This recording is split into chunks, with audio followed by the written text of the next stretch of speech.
partiremo da tutto il Veneto. Lunedì a Udine c'è una partita Italia-Israele.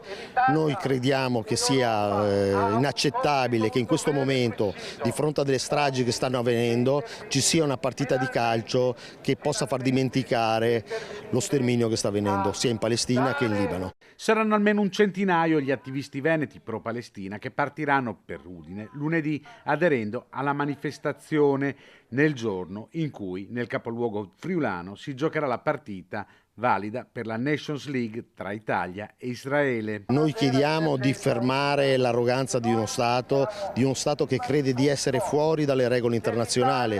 Israele, dopo aver commesso e sta commettendo un genocidio a Gaza, bombardando scuole, ospedali, chiese, adesso ha attaccato il Libano, sta invadendo il Libano e, come non gli bastasse, ha attaccato anche le basi dell'ONU, che sono basi di pace, per osservare quello che sta succedendo. Sitting in piazza per annunciare la partecipazione alla manifestazione.